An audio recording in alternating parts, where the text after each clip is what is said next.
Gentlemen, I'm going to tell you something most women will never say to your face. Not because they are trying to annoy you, even though it can feel that way, but because, and I mean this with the utmost understanding, most of them don't even know it themselves. I used to be one of them. You have been navigating the dating world with the wrong map. Women hand you confusing signals and give you advice that contradicts what they actually respond to. It's no wonder things are not working for you and the juice is so darn hard to squeeze. You are doing your best, but you have been navigating with a malfunctioning GPS. So today you will learn 7 dating realities women won't tell you because they genuinely can't. Welcome back to Just the Tip. Okay, so before we dive in, this is not a list of ways women are broken, although it can feel that way. But the truth is, men and women are different in some ways, and fighting that truth is messing up dating for everyone. But once you understand these underlying dynamics, it will completely change how you read women. So without further ado, 7 dating realities women won't tell you, but I will. Number 1, women fib. To you, but also to themselves.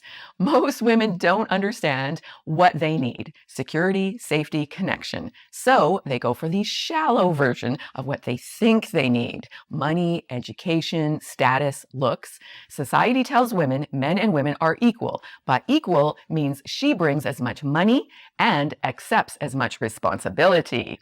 Are most women cool with that? Heck no, because biology makes her attracted to men who have more than her and can take care of her. She doesn't realize what security, safety, and connection actually look like because her efficient but ineffective brain tells her those traits can only be found in men who are making bank or who have power and influence. Women fib to you because they don't even understand their own truth. Example: she says she just wants a kind, stable guy who treats her well, but then she lights up when the high-earning, confident dude, Chad, teases her a little. Women fib because they don't understand their own wiring. And that's why, number 2, women give up as quickly as you do.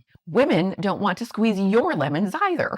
Thanks to feminism, women are able to do as much as any man in the workforce. However, the main reason there are more CEOs making bank is because men are still willing to work longer hours, even off the clock. Women have a lower threshold to stress, though yes, that is actually changing in the younger generations.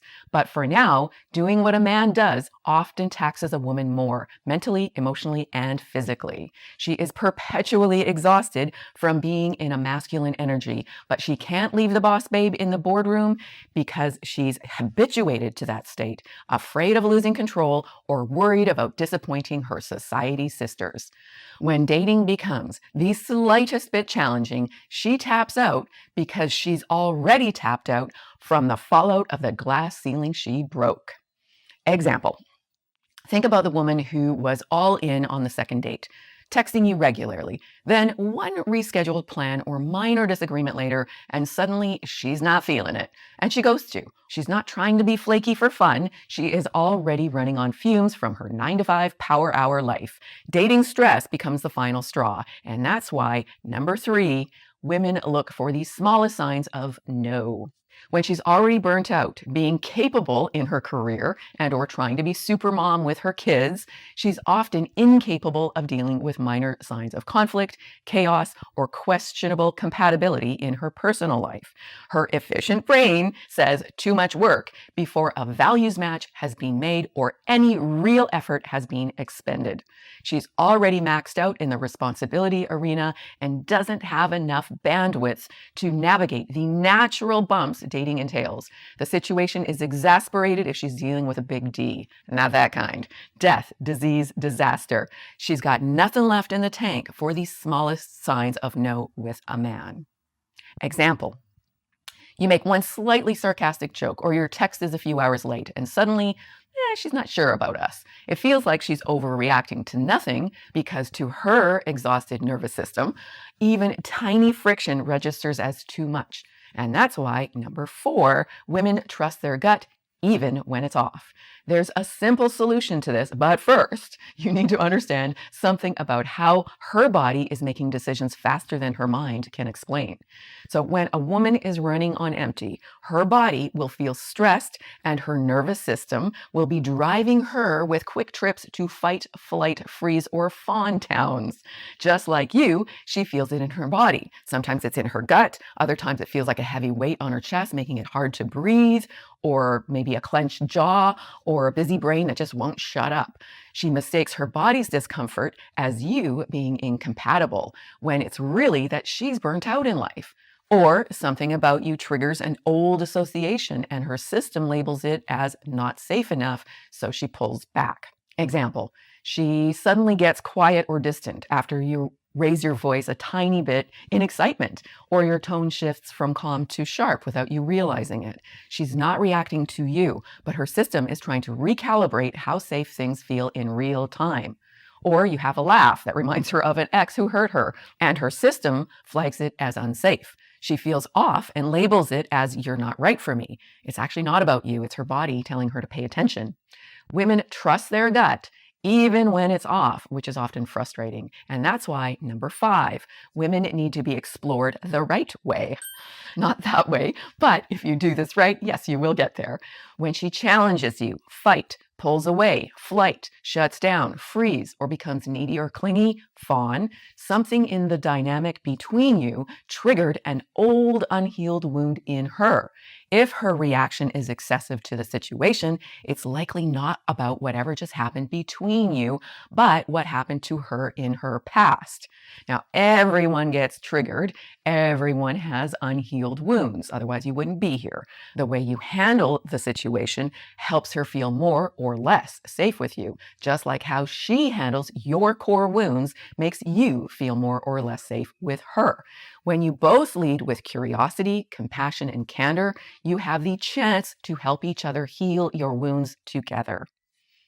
When that doesn't happen, she experiences you through an old emotional pattern. And that's why, number 6, women fear making the wrong choice. A woman knows the danger could be emotional or physical if she makes the wrong choice. Men legit worry about financial or reputational loss. Women worry about losing their lives.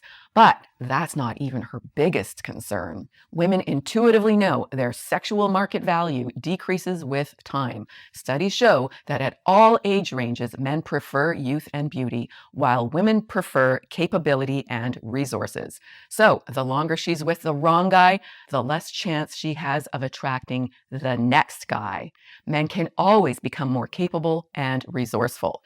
Women can't turn back the clock. Time is not on a woman's side, especially if she wants kids. This is why she hesitates to fully invest even when things are going good. She's doing the mental math on what if this 2 years is time I can't get back. So she pulls back right as things get serious, or she suddenly starts asking about your long-term plans. It's a subtle panic of a biological clock she can't pause. That's her underlying fear. If this makes sense so far, give it a like and consider subscribing. Okay. When a woman's fear of choosing poorly is active, it shapes everything she does in dating. And that's why, number 7, women want to find love if they're dating. What? Okay, so if a woman is dating, even if she says she is only interested in something casual, a part of her is hoping to find the one. If she wasn't interested in finding the right man, she would not bother adding stress and effort to her life. Dating is stressful. Women have the advantage of making friends more easily than men do. It's not weird for a woman to say to another woman, "Hey, let's hang out sometime," even if they just met. But men often feel awkward or gay making those suggestions to another man, and often resort to watching or playing sports together or hanging out in production-oriented activities like building a fence. Women don't need a reason to get together, so they can easily receive the communication and connection they need. And since women, on average, have a lower sex drive than men do, there is less incentive for women to bother with dating. In the modern dating world, women don't need men. So if a woman is dating, she craves something only a man's energy can provide. Trust that truth. Example. A woman who says, not sure what I want on her dating profile, but spends the whole date asking about your values, your future, and if you want kids or grandkids, or who keeps showing up even when life is hectic. That's the part she won't say out loud. She's exhausted, stressed, and still choosing to date because deep down she is looking for the real thing only a man can provide. Just like you, if she's in the game at all, she's hoping you might be the one. And that leads us to the solution for every reality on this list. Don't be another thing she has to manage. Don't add stress. Be the calm, decisive, masculine presence that lets her finally relax and feel safe, calm, nurturing, sensual, and feminine. Doing this benefits you as much as it does her. Understand these truths, and the whole thing starts to make a lot more sense. Instead of feeling like you are taking another trip to Crazy Town, you stop guessing and start reading the pattern, and you show up differently because of it. That's the map. Now it's about how you use it. Now, by the way, these patterns aren't all one-sided. Men are tapped out with dating and have some of these or other dating copes as well. It's rough out there for men and women, and it's okay to take a break from dating if you need it. However, for brave men who do want to get better at attracting true love, don't just watch for her patterns, pay attention to your own as well. Most guys quit. You're still here. That's a flex. If this made sense, the next video breaks down 7 hard lessons about women men learn too late. It builds on everything you just learned and gives you a clear map of what actually matters in dating today. Lots of love. Big hug. God bless.